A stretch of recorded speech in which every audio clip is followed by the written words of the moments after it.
So what we need to do now is we need to introduce our next guest, who is Arushi Nath.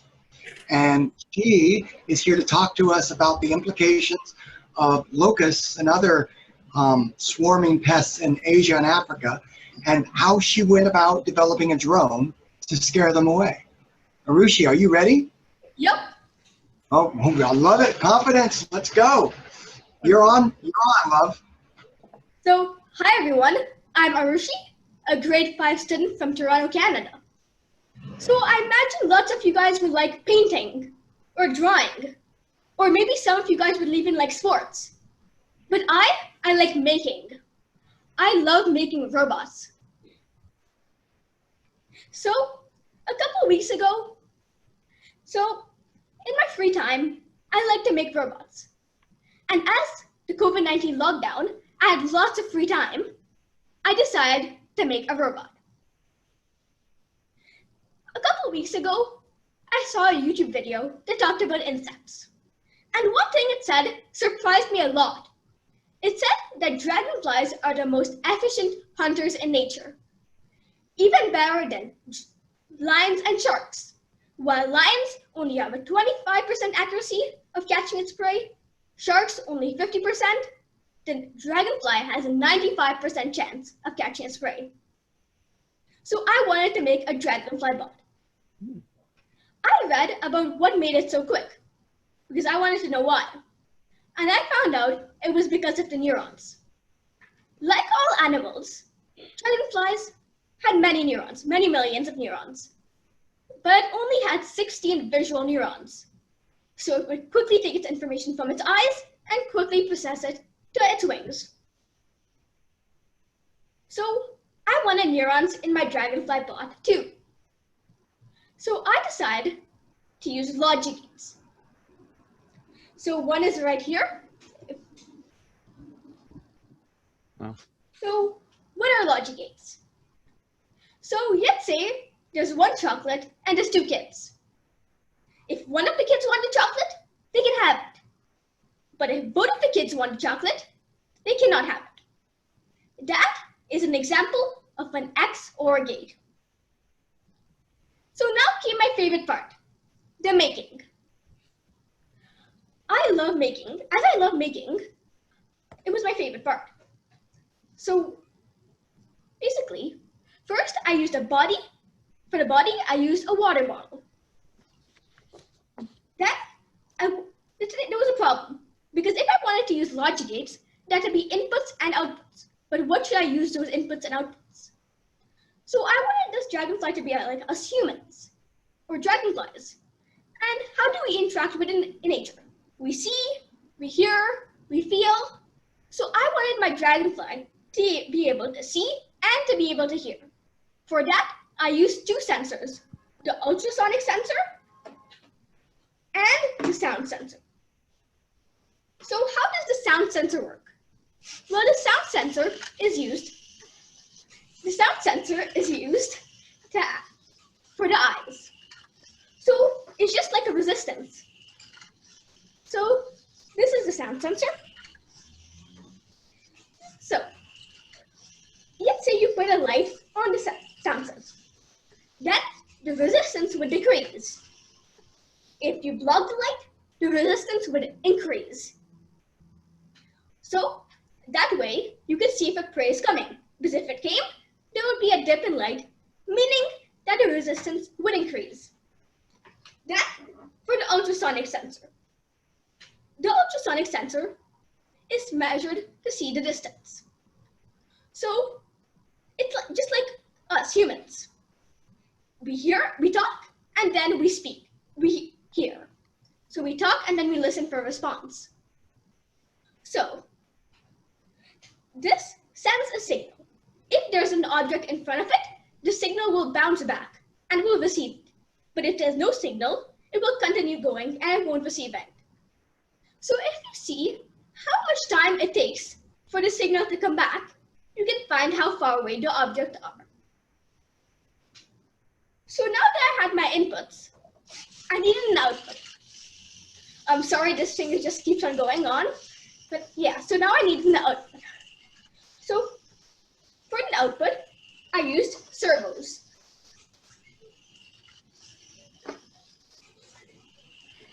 Yes. So now Servos, Carmine, it's the servos. Go again, servo. Go for it. Keep going, Arushi.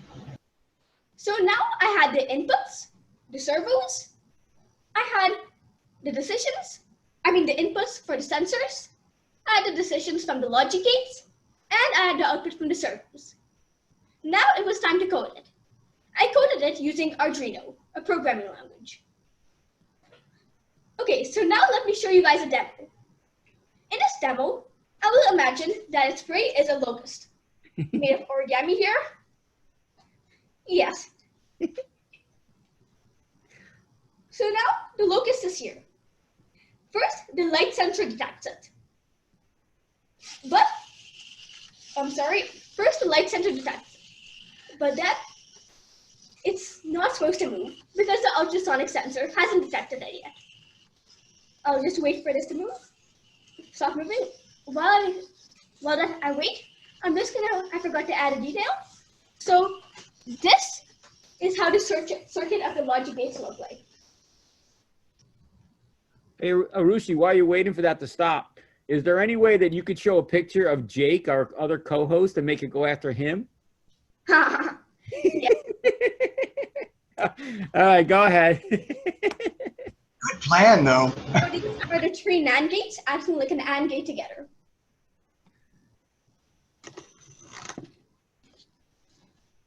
Okay, so now the dragonfly is here, but now the locust is here, but the dragonfly is not moving because the ultrasonic sensor, the distance, hasn't detected it was close enough.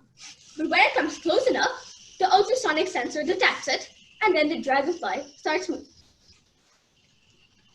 So some of the challenges I faced was that I realized that each NAND gate chip had 4 small NAND gates inside it. But when I tried to use all 4 of them, what happened was that it did not work. I later on realized that that was because some of the NAND gates inside the NAND gate did not work correctly. So then I used a multimeter right here to see which ones are working. Now I'm satisfied with a robot, but I would like to do more. In the future, I would like to improve my dragonfly bot by using machine learning to detect locusts. Because I don't want it to go after any object, because if I just put my hand in front, it still moves. I want it to only go after the locusts. Thank you. I hope you enjoyed my presentation. Merci beaucoup. I'll speak for myself. I enjoyed your presentation a great deal. That was very, very interesting. I mean, what is your next step, Arushi? What are you going to do now? What are you going to do with this product, I mean? Well, after improving it a bit, like using machine learning and maybe making it actually fly instead of just moving its wings, well, I'm not too sure yet, but it could be used to fly because there's locusts eating crops in Asia and Africa. So this dragonfly bot can go after these locusts and then chase them away from the crops so that the farmers can eat. What would you do with the locusts would you scare them away or capture them? And what would you do if you captured them? Would you use them for food? Well, I think there's too many locusts to actually just capture them all, but scaring them away would be a next step. Okay. So, Arushi, I'm glad your device isn't going to be coming after me. I appreciate it. But I have a question. You said you were using NAND gates? Yes. How did you learn how to use a NAND gate? Well, so I had been taking a course on logic gates, and there it told about each of the logic gates, how you can combine them. So actually, this is the truth table of the NAND gate right here, if you can see it. So if the 2 inputs are zeros, the output is a 1. If the 2 inputs are zeros and ones, then the output is a 1. If the input is a 1 and a 0, it's also 1. And if it's a 1 and a 1, it's a 0. And you said you took a course. Is this in your school? No. My school doesn't teach logic gates, but as COVID-19 lockdown was coming, it's an online course. Okay. Do you have a lot of the logic gates? Do you have the others? The not, the NAND, the ANDs? I have a couple of them, yeah. Like I have the NAND, the OR, I think, and the XOR. Okay. I know somebody who will give you as many as you need for free. So later I will contact you and he will mail you a pile of gates. Huh, sounds great. The great part about it is he collects Lotus. Really? Okay, that's only funny to us. Arushi, a Lotus is a type of car. It's a very high-end sports car. Jake's being silly, but it's funny. It sounds like locust. Yeah. Wow, young lady, I am really impressed.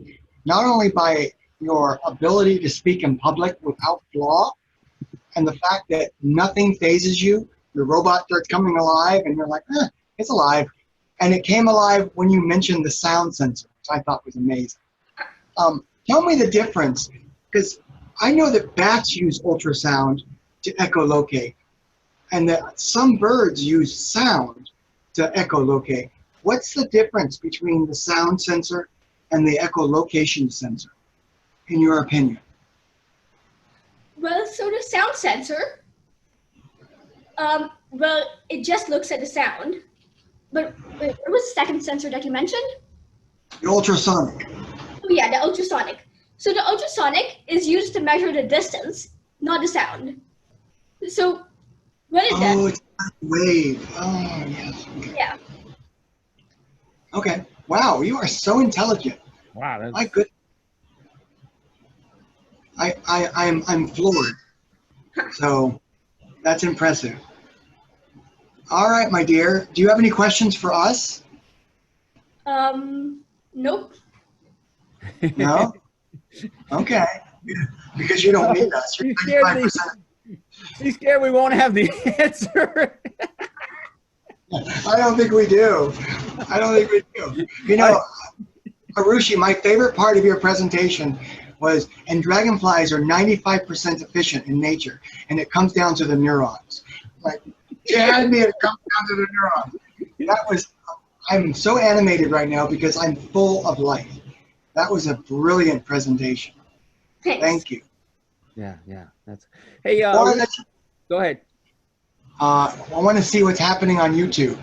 Oh yeah. While he's looking, Arushi, do you have any brothers and sisters? Yeah, I have a brother. Is he older, younger, and does he invent things? He's 3 years older, and sometimes we make projects together, but this one I decided to make on my own.